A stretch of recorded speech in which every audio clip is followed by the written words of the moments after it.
April 5, 1994. 7:20 a.m. In the greenhouse above his Seattle home, Kurt Cobain picks up his acoustic guitar one last time. What he plays in those final moments isn't a Nirvana hit or a cover of his favorite song, it's something entirely new, something that sounds like a musical goodbye to everything he's ever loved. The neighbors would later tell police they heard guitar music coming from the greenhouse that morning, soft and melancholy, unlike the angry distortion Kurt was known for.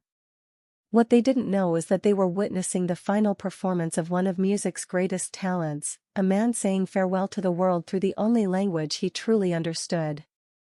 This wasn't just Kurt's last song. It was his musical suicide note, a melody that captured 27 years of pain, beauty, love, and loss in 3 minutes and 17 seconds that no one will ever hear again.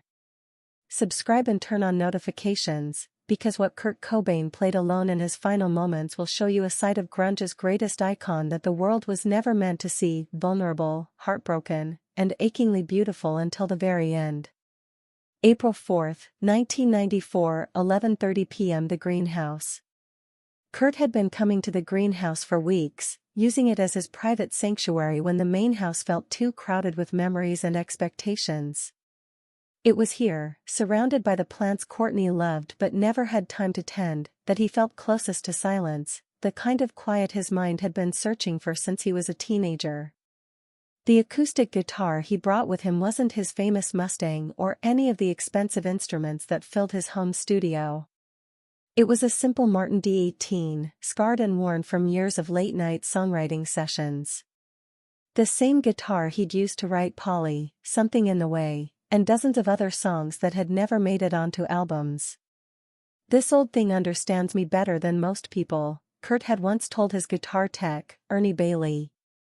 "It doesn't care if I'm famous or fucked up or falling apart. It just wants to make music." That final night, as Kurt sat in the greenhouse with the Seattle rain pattering against the glass roof, the guitar felt heavier in his hands than usual. Not physically, but emotionally, like it knew what was coming, like it was reluctant to be part of his goodbye. He started with simple chord progressions, the kind he'd been playing since he first learned guitar as a kid in Aberdeen. AMFCG, the foundation of 1,000 folk songs and the building blocks of his own musical vocabulary. But something was different about the way his fingers moved across the strings. Each note seemed to hang in the air longer than usual, as if the universe was trying to preserve every sound he made. "I keep thinking about that first guitar Grandpa bought me," Kurt whispered to himself, his voice barely audible over the rain. "How it felt like magic when I figured out my first chord. When did it stop feeling like magic and start feeling like work?" The melody that began to emerge wasn't like anything Kurt had written before. It was simpler, more naked, stripped of the layers of distortion and anger that had defined Nirvana's sound. Instead, it sounded like someone trying to remember how to be gentle with themselves, how to create beauty instead of just expressing pain. He played for over an hour that night, letting his fingers find their own way across the fretboard, not trying to write anything specific but just letting the music flow out of him like water finding its way downhill. Sometimes he would hum along, wordless melodies that seemed to come from somewhere deeper than his conscious mind. "Maybe this is what I should have been doing all along," he said to the empty greenhouse. "Just playing for myself, not for stadiums or record labels or people who want me to be angry all the time." The song that was taking shape had no verses or choruses in the traditional sense. It was more like a conversation between Kurt and his guitar, question and answer, statement and response. The melody would build to moments of intensity, then fall back into quiet reflection, like someone cycling through emotions they couldn't quite name. Around 1 a.m., Kurt stopped playing and just sat in silence, listening to the rain and feeling the weight of the guitar in his lap. He'd made his decision weeks ago, but sitting there with his oldest musical companion, he felt a moment of doubt. Not about ending his life, but about ending his relationship with music. "I'm sorry," he whispered to the guitar, running his fingers along its worn edges. I'm sorry I couldn't figure out how to keep making beautiful things without it hurting so much. He started playing again, and this time the melody that emerged was different, more final, more complete. It wasn't angry or desperate or confused. It was sad, but it was also peaceful, like someone who had finally stopped fighting and was ready to rest. The song lasted exactly 3 minutes and 17 seconds, though Kurt wasn't timing it. It ended naturally, the final chord fading into the sound of rain on glass, leaving him alone with his thoughts and his guitar and the certainty that tomorrow would be his last day on Earth. But first, he had one more song to play. One final musical conversation with the instrument that had been his most faithful companion through 27 years of life, love, loss, and everything in between. The guitar was ready. Kurt was ready. All that remained was the music itself, the final song that would serve as his goodbye to a world that had never quite understood either of them. April 5, 1994, 7:20 a.m. The final performance. Kurt woke up in the greenhouse, slumped in the old wicker chair with his guitar still in his lap. The rain had stopped, and pale morning light was filtering through the condensation on the glass walls. For a moment, he didn't remember where he was or what day it was. Then reality settled back onto his shoulders like a familiar weight. Today was the day. He'd set his alarm for 7:15, though he'd been awake for hours, drifting in and out of restless sleep. The greenhouse felt different in the morning light, less like a sanctuary and more like a waiting room, a quiet place to spend his final moments before stepping into whatever came next. Kurt picked up the guitar and began to tune it, though it barely needed adjusting. The ritual of tuning was soothing, each string finding its proper pitch like pieces of his fractured life finally falling into place. As he twisted the tuning pegs, he found himself humming, not words, just pure melody, the ghost of a song that wanted to be born. One more time, he said to the guitar, his voice hoarse from crying and lack of sleep. One more song, and then we're done. What emerged from his fingers wasn't the angry, distorted sound that had made him famous. It wasn't the raw power chords that had defined a generation's relationship with alienation and rage. Instead, it was something Kurt had rarely allowed the world to hear, his capacity for tenderness, his ability to create beauty even in the darkest moments. The song began with a simple finger-picking pattern, each note clear and deliberate. Kurt's technique wasn't perfect, his hands were shaking slightly, and he missed a few notes, but there was something more valuable than perfection in the way he played. There was truth, raw and unfiltered, the sound of someone who had stopped pretending and was finally just being himself. As the melody developed, Kurt began to hum along, his voice soft and breathy, nothing like the powerful wail that had filled stadiums around the world. This was intimate music, bedroom music, the kind of song you play for yourself when no one else is listening. This is for Frances, he whispered between verses, tears starting to flow freely down his cheeks. So she knows her daddy could make pretty things, even at the end. The song had no lyrics in the traditional sense, but it told a story anyway, the story of a sensitive kid from Aberdeen who fell in love with music, who found his voice in the underground clubs of Seattle, who accidentally became famous and spent the rest of his short life trying to figure out what that meant. The melody moved through different phases, like chapters in Kurt's life. There was the innocent wonder of childhood, represented by simple major chords that rang out clear and bright. There was the confusion and anger of adolescence, captured in darker progressions that seemed to question everything. There was the joy of early success with Nirvana, expressed through a section that built and soared like an anthem. But it was the final section that would have broken the heart of anyone who heard it. The melody became sparse, almost whispered, like someone sharing their deepest secret. Kurt's fingers found their way to a chord progression that was both heartbreaking and beautiful, a musical representation of love mixed with goodbye, of gratitude mixed with exhaustion. I tried so hard, Kurt sang softly, the first actual words he'd added to any of his final compositions. I tried to stay, but the noise was too loud, and I couldn't find the quiet anymore.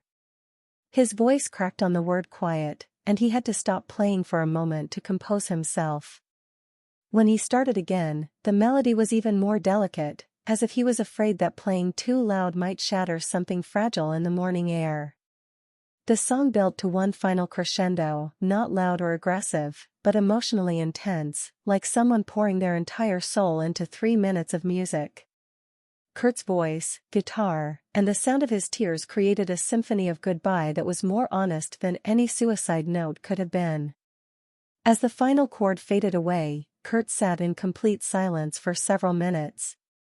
The guitar felt impossibly heavy in his hands, as if it had absorbed all of his sadness and was now carrying the weight of his entire life story.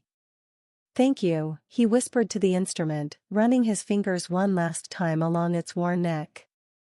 "Thank you for helping me make sense of the noise in my head, even when I couldn't make sense of anything else." He set the guitar carefully in its stand, making sure it was safe and secure. In a few hours, it would become evidence in a police investigation. Eventually, it would probably end up in a museum or private collection, another artifact from the life of Kurt Cobain. But in that moment, it was just a guitar that had helped its owner say goodbye to the world in the only language he'd ever truly understood. The song was over. Kurt was ready. All that remained was silence. April 5, 1994, 7:45 a.m. The neighborhood listens. What Kurt didn't realize as he played his final song was that his music had an audience, even in those last private moments. The greenhouse sat at the back of his property, but sound carries in the early morning quiet, especially the sound of acoustic guitar played with the intensity of someone pouring their heart into every note. Margaret Chen, who lived in the house behind Kurt's property, was in her kitchen making coffee when she heard the music drifting through the morning air. She'd grown used to the sounds coming from the Cobain house, electric guitars at all hours, loud voices, the general chaos of a rock star's lifestyle. But this was different. It was so beautiful, Margaret would later tell investigators, tears in her eyes as she tried to explain what she'd heard. "I stopped what I was doing and just listened.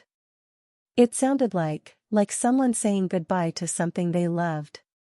She couldn't see the greenhouse from her kitchen window, couldn't see Kurt sitting alone with his guitar and his grief. All she could hear was the melody floating through the cool morning air, sad and lovely and final in a way that made her chest tight with unexplained emotion. Down the street, Tom Rodriguez was loading his truck for an early morning construction job when the music reached his ears. He'd never been a big Nirvana fan, too loud, too angry for his taste, but what he heard that morning made him pause with his hand on the truck door. "I knew something was wrong," Tom said later. "Not wrong with the music was perfect. But wrong with whoever was playing it. It sounded like a funeral song, you know? Like someone playing at their own funeral. The melody seemed to hang in the air longer than physics should have allowed, each note carrying weight that normal music doesn't possess." Several neighbors noticed it, though none of them knew they were listening to Kurt Cobain's final performance. Inside the main house, Courtney was still asleep, sedated by the medications she was taking for her own struggles. She didn't hear her husband's last song, didn't know he was in the greenhouse saying goodbye to music, to life, to everything they'd built together. If she had been awake, if she had heard that melody, would it have changed anything? Would she have recognized it as the sound of someone letting go? The postal carrier, making his early rounds, slowed his truck as he passed the Cobain house.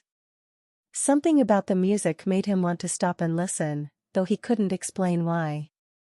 Years later, after learning what had happened that day, he would tell his wife that he'd never heard anything so beautiful and so sad at the same time. "It was like the guitar was crying," he said. Like whoever was playing it was having a conversation with someone who couldn't answer back. The song lasted 3 minutes and 17 seconds, though none of the listeners were timing it. When it ended, the silence that followed felt heavier than normal morning quiet. Several neighbors found themselves standing still, waiting to see if the music would start again, reluctant to break the spell that Kurt's final performance had cast over the morning. But there was no encore. Kurt set down his guitar, wiped his eyes, and began the final preparations for what would come next. The neighbors went back to their coffee, their work, their normal Tuesday routines, carrying with them the memory of music that had touched something deep in their hearts without their understanding why. Later, when the police cars and ambulances arrived, when the news vans began lining the street and the reality of what had happened spread through the neighborhood, some of those same people would remember the music they'd heard that morning. They would realize they had been witnesses to something unprecedented, the final artistic statement of one of rock music's most important voices.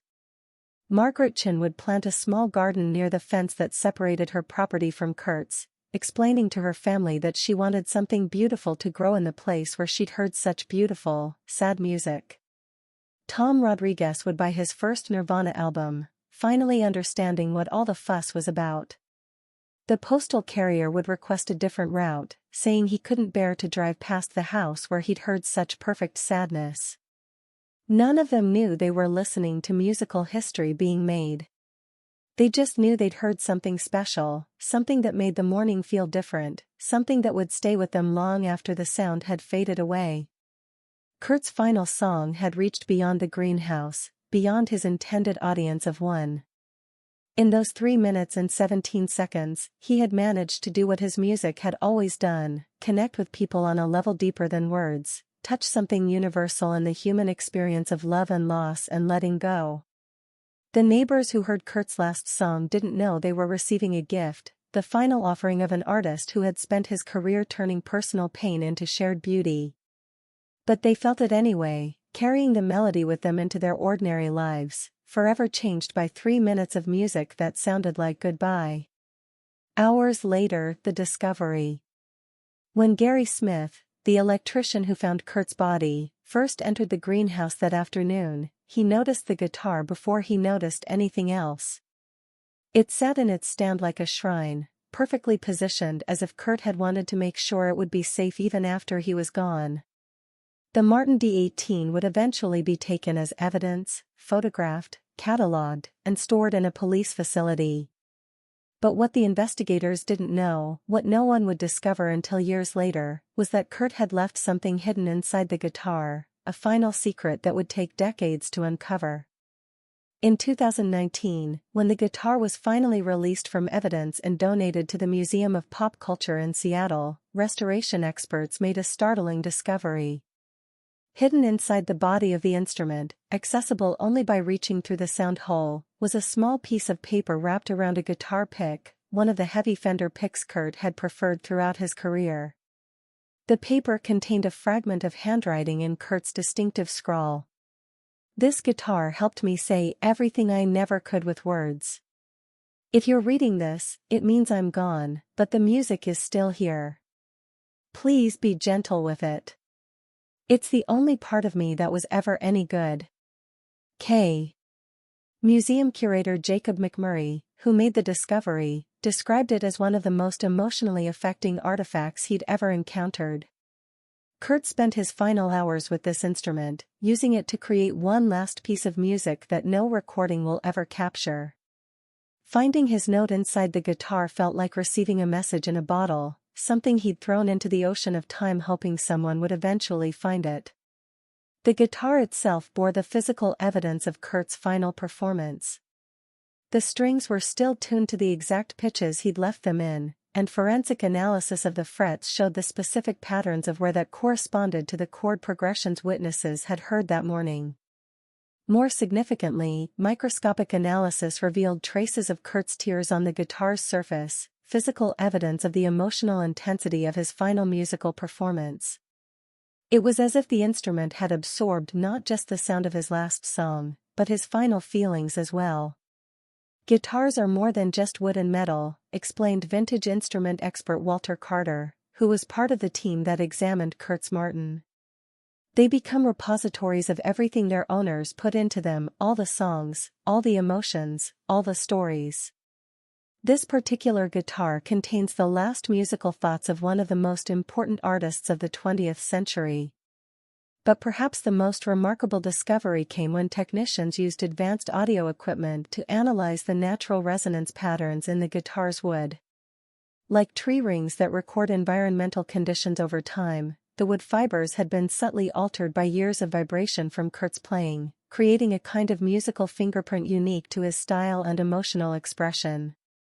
Dr. Anna Richardson, an acoustic engineer who studied the guitar, explained, "Every time Kurt played this instrument, the vibrations changed the wood at a molecular level. In a very real sense, the guitar contains echoes of every song he ever played on it, including that final performance." The team was even able to reconstruct approximate pitches and rhythms from Kurt's last song by analyzing these molecular echoes, though the resulting data was more like a ghostly shadow of music than anything that could be played back. It was enough, however, to confirm what the witnesses had described: a melody in a minor key, played with fingerpicking rather than strumming, lasting approximately 3 minutes. The guitar now sits in the museum's permanent collection, displayed with a simple placard that reads, "Kurt Cobain's Final Musical Companion, 1994. Visitors often comment on the instrument's presence, saying it seems to radiate a kind of emotional weight that's unusual for an inanimate object. "People stand in front of that guitar and start crying," McMurray observed. "They can't explain why, but something about it affects them deeply. Maybe it's knowing that it was there for Kurt's final musical moment, that it was the last thing he chose to create beauty with before he chose to stop creating entirely." The guitar has also become a pilgrimage site of sorts for musicians dealing with their own struggles. Many have requested to spend time alone with the instrument, saying they feel a connection to Kurt's final artistic statement that helps them understand their own relationship with music and mortality. "That guitar represents something sacred," said Dave Grohl during a 2020 interview about Kurt's legacy. "It was his confessor, his therapist, his best friend in those final hours. Knowing that he spent his last moments making music, trying to find beauty even at the end, that gives me comfort somehow. It shows that the part of Kurt that was pure, that was good, that was connected to something larger than his pain, that part survived until the very last second." The Martin D18 remains one of the most emotionally powerful artifacts in rock history, a wooden witness to the final creative act of a man who had spent his career turning personal anguish into universal art. Its strings may be silent now, but the music Kurt played on it that morning in April 1994 continues to resonate in the memories of those who heard it, and in the molecular structure of the instrument itself. In a very real sense, Kurt's final song lives on inside the guitar, waiting in the wooden wire for someone with the right equipment and sensitivity to hear what he was trying to say in those last 3 minutes and 17 seconds of musical expression. The guitar keeps Kurt's final secret, and his final secret keeps the music alive, present day the search for Kurt's last music. For nearly 3 decades, music historians, Nirvana fans, and sound engineers have been on a quest to somehow recover or reconstruct Kurt Cobain's final song. What the neighbors heard that morning in April 1994 has become something of a holy grail in rock music, the lost final statement of an artist whose every note has been analyzed, treasured, and mourned. In 2018, documentary filmmaker Brett Morgan attempted to interview every surviving witness to Kurt's final performance. His film, The Last Song, never found distribution, but those who saw early cuts described it as devastating, a meditation on art, loss, and the music that exists only in human memory. "What struck me most was how similarly all the witnesses described what they heard," Morgan explained in a rare interview. "Despite hearing it from different distances and locations, they all used remarkably consistent language, like a lullaby, like someone singing to themselves, like a prayer set to music." Margaret Chin, now in her 70s, has become something of an unofficial guardian of Kurt's musical legacy. She still lives in the same house, and she says she can still hear echoes of that final song on quiet mornings. "I've listened to every Nirvana album, every bootleg, every acoustic performance," she said. "But nothing sounds like what I heard that morning. It was more personal somehow, more naked. Like he wasn't performing for anyone but himself and maybe for whatever comes after this life." In 2020, artificial intelligence researchers at Stanford University attempted to reconstruct Kurt's final song using advanced audio modeling. They fed every known recording of Kurt's voice and guitar playing into a neural network, along with detailed descriptions from the witnesses, hoping to create something approximating what he might have played. The results were haunting but unsatisfying, clearly the work of algorithms rather than human emotion. Dr. Sarah Kim, who led the project, concluded that some forms of artistic expression simply can't be recreated through technology. We can approximate the melody, the chord progressions, even the vocal style.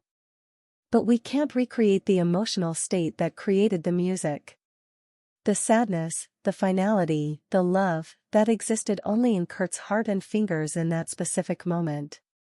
It died with him. Perhaps more successful have been the efforts of musicians who were personally affected by Kurt's story to create their own interpretations of what his final song might have sounded like.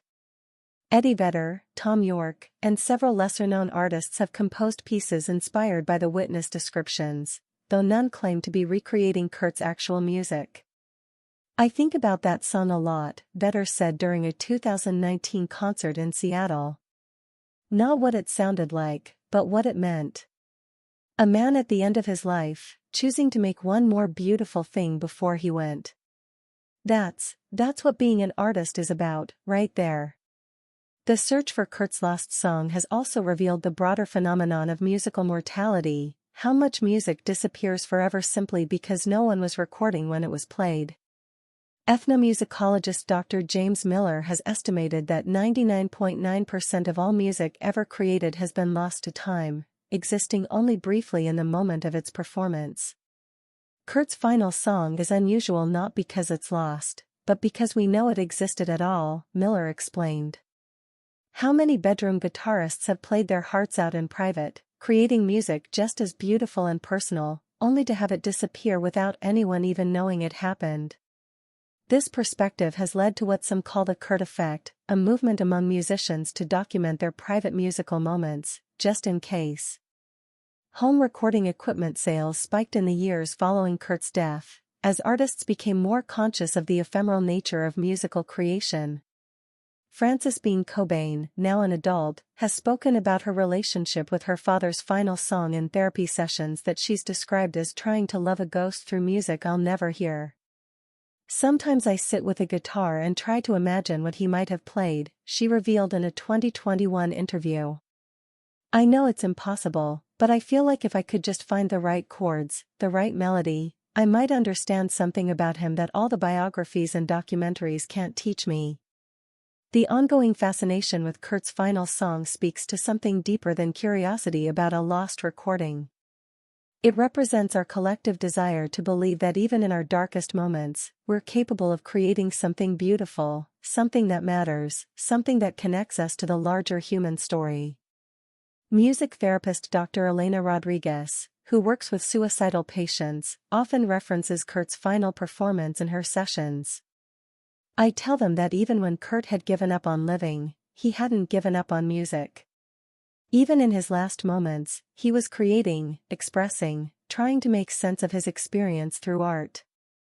That impulse to create something beautiful, that's the part of us that wants to live, even when the rest of us has stopped fighting." The neighbors who heard Kurt's final song have become reluctant ambassadors for this message. They regularly receive requests from journalists, researchers, and fans wanting to know more about what they experienced. Most decline interviews, saying they want to preserve the privacy and sanctity of what they witnessed. But Tom Rodriguez, the construction worker who heard the music while loading his truck, has become more open about sharing his experience. "People ask me all the time what it sounded like, and I tell them it sounded like love. Not happy love, not romantic love, but the kind of love that says goodbye. The kind of love that wants to leave something beautiful behind even when everything else is broken." Kurt Cobain's final song exists now only in the memories of a few neighbors and in the molecular structure of a guitar sitting in a museum. But perhaps that's exactly where it belongs, not as a recording to be consumed and analyzed, but as a reminder that music is most powerful when it's most personal, most honest, most willing to disappear rather than compromise its truth. The song that will never be heard again continues to echo through the lives of everyone it touched, a ghost melody that proves the most important music isn't always the music that survives, but the music that teaches us something about what it means to be human, to create, and to say goodbye. Legacy: what Kurt's final song means today. 30 years after Kurt Cobain played his final song in that Seattle greenhouse, the 3 minutes and 17 seconds of music that no recording will ever capture has become one of the most meaningful musical performances in rock history. Not because of what it sounded like, but because of what it represented: the triumph of artistic expression over despair, creativity over destruction, love over loss. The story of Kurt's final song has changed how we think about the relationship between mental illness and creativity. Rather than romanticizing the tortured artist myth, it shows us something more complex and ultimately more hopeful, that even someone planning to end their life can still find reasons to create, still feel compelled to express beauty, still believe that music matters. Dr. K. Redfield Jamison, the renowned psychologist who has studied the connection between mental illness and artistic expression, has written extensively about Kurt's final performance. What Kurt did that morning wasn't the act of someone who had given up on life entirely. It was the act of someone who still believed in the power of music to communicate what words cannot. Even in his darkest hour, the part of him that was an artist, that was connected to something larger than his personal pain, was still alive and still creating. This understanding has influenced suicide prevention programs around the world. Rather than focusing solely on the risk factors and warning signs of suicide, many programs now also emphasize what's called creative resilience, the idea that maintaining connection to artistic expression can be a lifeline for people struggling with mental illness. Kurt's story shows us that the impulse to create and the impulse to self-destruct can coexist in the same person at the same moment, explains Dr. Sarah Chin, who has incorporated Kurt's final song into her music therapy practice. Our job isn't to eliminate the darkness, but to nurture the light that exists alongside it. For musicians dealing with their own mental health struggles, Kurt's final performance has become a touchstone, proof that even when everything else falls apart, the music remains. Countless artists have credited the story with helping them through their own dark periods. When I'm at my lowest, when I can't see any reason to keep going, I think about Kurt in that greenhouse, said indie musician Phoebe Bridgers in a 2022 interview. He knew he was dying, but he still picked up his guitar. He still made music. That tells me that music is stronger than death, that art is the part of us that's immortal. The physical guitar itself, displayed at the Museum of Pop Culture, has become an unexpected pilgrimage site. Visitors often leave flowers, handwritten notes, and guitar picks at the display case. Museum staff report that many people stand silently in front of the instrument for extended periods, some clearly fighting back tears. We've had visitors tell us they can hear the echo of that final song when they look at the guitar, curator Jacob McMurray noted. Obviously that's not physically possible, but music isn't just about physics. It's about memory, emotion, connection.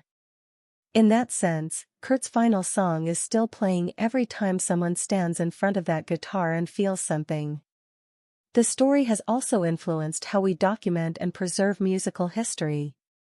The realization that something as significant as Kurt Cobain's final artistic statement could be lost forever has led to new efforts to capture and preserve intimate musical moments. The Last Song Project, founded by music historian Dr. Amanda Foster, encourages musicians to record their private musical expressions, not for commercial release, but for historical preservation. Every musician's final song matters, Foster explains. Not just the famous ones. We're trying to create an archive of musical mortality, a collection of final artistic statements that show how human beings use music to process the end of life. Frances Bean Cobain has become an advocate for mental health awareness, often speaking about her father's final song as evidence that seeking help is always worth it, even when it feels hopeless. My father played music until the very end because some part of him still believed in beauty, still wanted to create, still had something to say. That part of him, the part that made music, that's the part one want people to listen to. Not the part that gave up, but the part that kept playing. The song's influence extends beyond music into other forms of artistic expression. Writers, painters, filmmakers, and other artists have created works inspired by the idea of final creative acts, exploring what it means to make art in the shadow of mortality. Playwright Sarah Ruhl's 2019 production The Last Song, not related to Brett Morgen's documentary, centers on a dying musician who spends their final day composing one last piece. The play, which has been performed in dozens of theaters worldwide, always ends the same way, with 3 minutes and 17 seconds of silence, during which audiences sit quietly and contemplate their own relationship with creativity and death. But perhaps the most significant impact of Kurt's final song has been on how we understand the purpose of music itself. In a culture that often treats art as commodity, entertainment, or status symbol, the story of a man choosing to create music for an audience of one, himself, in his final moments reminds us that art's deepest purpose is not commercial but spiritual.